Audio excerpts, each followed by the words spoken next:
চলো তবে দেখো দেখো আজকে নিয়েছি পরিমিতির পার্ট রয়েছে। পরিমিতি পার্টের দেখি বেশিরভাগ ছেলেই যে কোণ যে শঙ্কু বলা হয় বাংলাতে, ঠিক না? আর যদি সিলিন্ডার বা বেল রয়েছে এটা, আর গোলক, এই পার্টগুলোতে অনেকে ছেলে করেই না, একেবারেই করে না। তো দেখো কিছু ট্রিক রয়েছে, এগুলো যারা একেবারে টাচই করো নাই, তো তাদের জন্য একটু চান্স হয়ে যাবে কি না ঠিক হতে পারে। সেই জন্য দেখো থাম্বনেলে আমি লিখেছি গোপনীয় রহস্য রয়েছে। হ্যাঁ, রয়েছে। তোমাদের দেখবা 80% এটা কাজ করে। 80% অঙ্কতে কাজ করে, মানে 100%-এর মধ্যে 80% অঙ্ক হয় ওই নিয়ম দ্বারা। আর একটাই নিয়ম রয়েছে।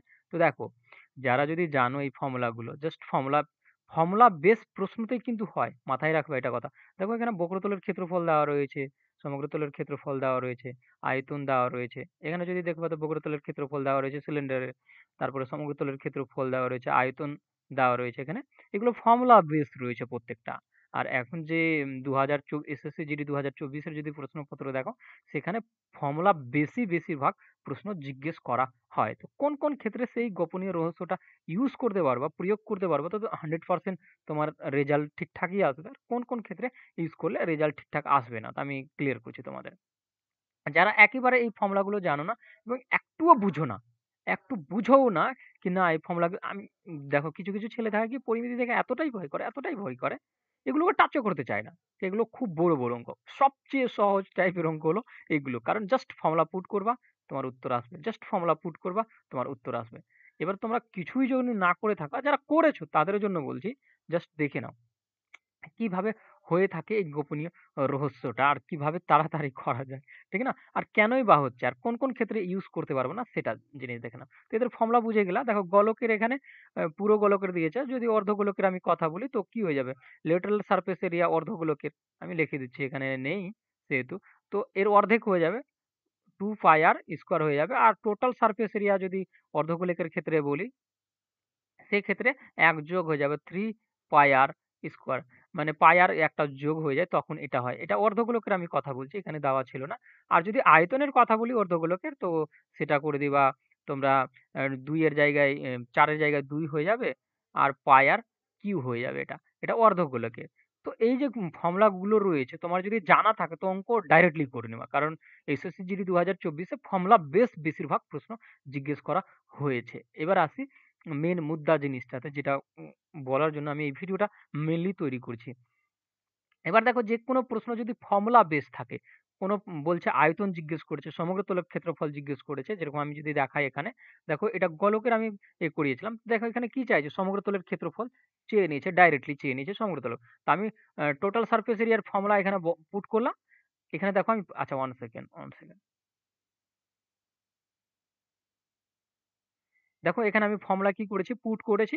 আর দেখো মানগুলো জাস্ট পুট, বেসার্ধ ছিল তো, বেস ছিল তো বেসার্ধ করে আমি জাস্ট কাটাকাটি করে উত্তর নিয়ে এসেছি। এবার যে উত্তরটা এসছে, এই ৩ নম্বর উত্তরটা এসেছিল, দেখো একে ১১ দিয়ে যদি ডিভাইড করো তো ডিভাইড চলে যাবে। কেন বলো তো? এটা কেন গেল ডিভাইড? দেখো এখানে জিজ্ঞেস যেটা করেছে ফর্মুলা বেস জিজ্ঞেস করেছে। ২১ এর বেস জিজ্ঞেস করেছে, বেস রয়েছে, আর সমগ্রতলের ক্ষেত্রফল জিজ্ঞেস করেছে। তো এখানে টুইস্টটা কোথা থেকে আসলো? তবে এই ১১ দিয়ে কেন বিভাজ্য হয়ে যাচ্ছে এটা, আর অন্যান্যগুলো হচ্ছে না? তো সেইজন্য বলছি ১১ দ্বারা যদি বিভাজ্য করো, আর যদি সেটা ফর্মুলা বেস হয়ে থাকে, তোমার 100% উত্তর আসবে। বেশিরভাগ ক্ষেত্রেই চলে আসে, আর কিছু ক্ষেত্রে আসে না। আমি ওটাও ক্লিয়ার করে দিচ্ছি। দেখো, এখানে আমি কাটাকাটি করলাম, দেখো উপরে ১১ বেঁচে গেছে। আর এখানে ৩ বেঁচে ছিল, ২১ বেঁচে ছিল, আর ৩ বেঁচে ছিল। এদেরকে গুণ করলাম, আর নিচে আরেকটা ২ বেঁচে ছিল। আমি ভাগ করলাম। যাই করো না কেন, ডাজন্ট ম্যাটার। তো এটা দিয়ে ২ দিয়ে ভাগ করে যে উত্তরটা এসছে, দেখো আমি যদি ১১ দিয়ে ডিভাইড করি তো ৯৯ যাবে। ৯৯ বাঁচবে কত? ৪ বাঁচবে। ৪ দিয়ে কত হয়ে যাবে? ৪, ৯৯ গেল, ৪ বাঁচলো, তো মানে ৪৪ হবে। ৪৪, ৫ বাঁচবে, আর এদিকে ৫ চলে গেল। ১১ দিয়ে ডিভাইড হয়ে গেল এটা। তো এখানে দেখো ১১ টা যে বেঁচে রয়েছে, ১১ যে সবটার সাথে গুণ হলো, এইজন্য ১১ দিয়ে ডিভাইড হয়ে যায়। আর ডিভাইড হওয়ার কারণ এই পাইটা রয়েছে। পাই এর মান ২২/৭ হয়ে থাকে। সেইজন্য যতগুলো ফর্মুলা বেস রয়েছে, সেগুলো ১১ দ্বারা বেশিরভাগ চান্স থাকে। আমি বললাম ৮০%। কারণ কিছু ক্ষেত্রে এই ২২ টা পুরোপুরি কাটা গেলে তখন কিন্তু হয় না। আমি ওটাও দেখাচ্ছি। ক্লিয়ার? কোন ক্ষেত্রে হয় না। হ্যাঁ, দেখো এই গোলকের যে অঙ্ক আমি করিয়েছিলাম, তো তোমরা ভিডিও আশা করি দেখেছো। এখানে পার্সেন্টেজ চাওয়া হচ্ছে। এই ক্ষেত্রে কিন্তু কখনো ইউজ করতে যাবে না। এই ক্ষেত্রে কোনোদিনও হবে না। কারণ একটা পার্সেন্টেজ চাইছে আর একটা পার্সেন্ট এত পার্সেন্ট হ্রাস হচ্ছে আর গোলকের আয়তন চাইছে। তোমাকে এরকম করে বের করতে হবে। এই ক্ষেত্রে কখনো হতে পারে না। কখনোই হবে না। আর হলেও মানে একটা আলাদাই ইয়ে হবে। হলেও মানে খুব রেয়ার কেসে ওরকম হয়। হ্যাঁ, আরেকটা কেসে হয় না? কোন জিনিসকে গলিয়ে কোন জিনিসে ঢালা হলো। আমি কোন জিনিসকে গলালাম আর কোন জিনিসে ঢাললাম। সেক্ষেত্রে কি হয়? দেখো, এই দেখো ২ দিকে আমি করলাম। একটাকে গলালাম, সেটাকে আমি দিলাম। আর যেটাতে ঢাললাম, যেটার চাইছে, সেখানে আমি ওটা দিলাম। তো দেখো ওপরের মানগুলো কত? এটার হয়েছিল ওপরের মান, ঠিক না? এই যে আমি ব্যাস বলেছিল, ব্যাসগুলো বসালাম কারণ R এর মানগুলো ছিল। এখানে 2/3 অর্ধগোলকের যেহেতু বলেছিল 22/7 বসালাম। দেখো 22/7 তো এই 22/7 এই 22/7 কেটে গেল। এই ক্ষেত্রে কখনো ইউজ হবে না 11 দ্বারা। কারণ একটা আর একটার যখনই চাইবে গলানোর বিষয় যখনই চলে আসলো, কখনো এই 11 দ্বারা বিভাজ্য রেয়ার কেসে হবে। বাট হবেই না বেশিরভাগ ক্ষেত্রে। ঠিক না? এবার দেখো এরকম ক্ষেত্রে যখন আসছে তখনও হচ্ছে না কেন? একটি গোলকের ব্যাসার্ধ বলছে এটা। এটা তো হওয়া উচিত ছিল। ওই গোলকের আয়তন কত? ওই গোলকের আয়তন চেয়েছিল। তো ফর্মুলা বেস রয়েছে। এটা তো 100% 11 দ্বারা বিভাজ্য হওয়ার কথা। তো কেন হলো না সেটা দেখে নাও। ৭, ৭, ৭, ৭ 49 সমস্তটাকে গুণ করলাম। যেটাকে গুণ করলাম আমরা এই সংখ্যাটা দেখো 22 দ্বারা গুণ হয়েছে। ঠিক না? এবার নিচে আমাদের ৩ যে বেঁচে ছিল, আনুমানিক চাওয়া হয়েছে এখানে। মুদ্রার জিনিস আনুমানিক চাওয়া হয়েছে। মানে ফুলটা চাওয়া হয়নি। সেইজন্য আমি যখন ৩ দিয়ে একে ডিভাইড করলাম, তো এটা ৩ এর ডিভাইডেড মান এসছে। 11 ডিভাইডেড মান আসে নাই। কারণ আনুমানিক চেয়েছে, পুরোটা চায়নি। পুরোটা চাইলে 11 দ্বারা ডিভাইডেড আসতো। ক্লিয়ার? পুরো চায়নি বলে এটা এরকম কন্ডিশন হয়ে থাকে। যেরকম এটা যদি দেখো, এটার উত্তর কি হয়ে যাবে? অর্ধগোলকের ব্যাস বলেছে এটা, অর্ধগোলকের আয়তন চেয়েছে। এই যে ফর্মুলা বেস রয়েছে, এটা কিন্তু 11 দ্বারা বিভাজ্য হবে আর এটার উত্তরও 11 দ্বারা বিভাজ্য হবে। তো আমি আশা করি তোমাদের ক্লিয়ার করাতে পারলাম কি কন্ডিশনে এই জিনিসগুলো হয়ে থাকে আর কি কন্ডিশনে এই জিনিসগুলো হয় না, সেই জিনিসগুলো আশা করি তোমরা বুঝতে পেরেছো। ঠিক না? এবার দেখো আমি আচ্ছা এটা প্রুফ করে দেখিয়ে দিচ্ছি কিভাবে 11 দ্বারা। আমি যদি এটাকে ১ নম্বর দিয়ে দিচ্ছি, এটা ২ নম্বর দিয়ে দিচ্ছি, এটা ৩ নম্বর দিয়ে দিচ্ছি, এটা ৪ নম্বর। ঠিক না? তো ১১ দ্বারা যদি আমি বিভাজ্য ডিভাইড করি এটা, তো কত ৫ বারে চলে যাবে, বাঁচবে কত? ১০ বাঁচবে। ১০ আর এদিকে ৪। মানে এটা আবার ১১ দিয়ে দিলে কত হয়ে যাবে? ৯৯ হয়ে যাবে। বাঁচবে কত?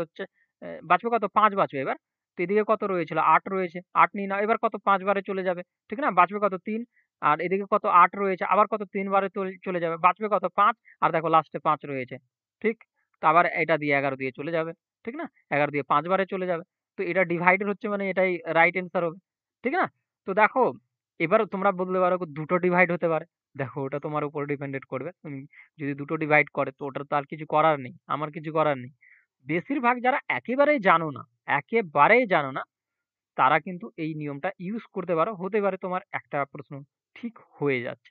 বেশিরভাগ চান্স থাকবে কি তোমার ঠিক হয়ে যাবারই। কারণ ৩ টাই যে ১১ দ্বারা ৪ টা যে অপশন থাকবে ৪ টাই 11 দ্বারা ডিভাইডেড কখনো দেয় না। আর যদি দিয়ে থাকে তো তোমাকে বেসিক থেকে করেই বের করতে হবে। ক্লিয়ার? আর একটা জিনিস বলছি। দেখো এগুলা এই ফর্মুলা গুলো যেগুলো আছে খুব অতটাও জটিল নেই। তো খুব ইজিলি এগুলো মনে রেখে ফর্মুলা বেসই যেহেতু জিজ্ঞেস করা হচ্ছে তো এগুলোকে মনে রেখে নাও। ঠিক না? এটা পরিমিতির যে আমি কোনগুলো বললাম, শঙ্কুর বললাম, তারপরে বেলেনের বললাম আর গোলকের বললাম। তো এটা নিয়ম ইউজ করতে পারো। দেখো আমি 100% বলছি না যে একেবারে ইউজ করো। যারা কিছুই জানো না তাদের ক্ষেত্রে বলছি, হতে পারে তোমার ১ নম্বর একটা প্রশ্ন ঠিক হচ্ছে বা ২ টো প্রশ্ন যখন একটা প্রশ্ন পাও, বেশিরভাগই একটাই প্রশ্ন এখান থেকে জিজ্ঞেস করে। একটা প্রশ্ন পাবো তো তোমার ২ নম্বর হয়ে যাবে। তো এই নিয়মটা এইজন্যই বললাম, কারণ অনেকেই দেখছি এই কথাটা আমাকে এসে বলছিল। দাদা ১১ দ্বারা কি বিভাজ্যের কোনো নিয়ম রয়েছে কি? হয়ে যায়? তো দেখো হয়ে যায় ঠিক আছে, বাট ৮০%। ৮০% এর মধ্যে অনেকগুলো ক্লু রয়েছে। সেখানে তোমার ভুল হওয়ার চান্স থাকবে। কোন? হ্যাঁ, যারা একটু ফর্মুলাও জানে, এই ফর্মুলাগুলোও জানে আর বুঝতেও পারছে কিনা কাটাকাটি হয়নি ১১ দ্বারা। এই ২২ এর দ্বারা কাটাকাটি হয় না ২২ ডাইরেক্টলি গুণ হয়েছে। সেক্ষেত্রে সেই ছেলেগুলো কিন্তু ইজিলি এটাকে ইউজ করে বের করে নিতে পারবে। ঠিক না? যারা একটু ফর্মুলা বেস তাদের জ্ঞান রয়েছে আর ফর্মুলা বেস প্রশ্ন জিজ্ঞেস করেছে, সেক্ষেত্রে সেই ছেলেগুলো কিন্তু এর ইউজ করতে পারবে। তো দেখো আমি পুরো ডিটেইলস ক্লিয়ার করলাম কি কোন ক্ষেত্রে ইউজ করতে পারবা কোন। যদি কোন জিনিস হ্রাস হচ্ছে আর কোন জিনিস আয়তন চাওয়া হচ্ছে, সেই ক্ষেত্রে কখনো হবে না। দ্বিতীয় দ্বিতীয় হলো কি, একটা জিনিসকে গলানো হলো আরেকটা জিনিসে ঢালা হলো, সেই ক্ষেত্রেও কিন্তু কখনো ইউজই হবে না। একটা জিনিসে গলালাম আরেকটা জিনিস ঢাললাম। কারণ যদি গলাও তার আয়তন বা তার আয়তনই বেশি ভাগ নেওয়া হয়। যারই হোক না কেন, শঙ্কুর হোক, বেলুনের হোক বা গোলকের হোক। তারা কি হয় কি এই পাইটা যেটা থাকে ওপর আর নিচের পাইটা কাটাকাটি হয়ে যায়। ক্লিয়ার? 22/7 টা যেটা রয়েছে কাটাকাটি হয়ে যায়। সেই ক্ষেত্রে ইউজ হয় না। ক্লিয়ার? তো আশা করি বুঝতে পেরেছ। তো যারা ফর্মুলা জানো তারা এর মানে এটা নিতে পারবা। ক্লিয়ার? তো আজকের ভিডিও এখানেই থাকলো। Thank you watching for my video. দেখা হবে পরবর্তী ভিডিওতে। ঠিক না? তো আমি ১ম এই বললাম কি ৮০% ইউজ হয় অনেক ক্ষেত্রে। ঠিক না? তো তোমরা ইউজ করতে পারো যারা একেবারে কিছু জানো না। আর যারা জানো তারা বের করবা। ঠিক আছে? ফর্মুলা দিয়ে। ঠিক আছে? Thank you.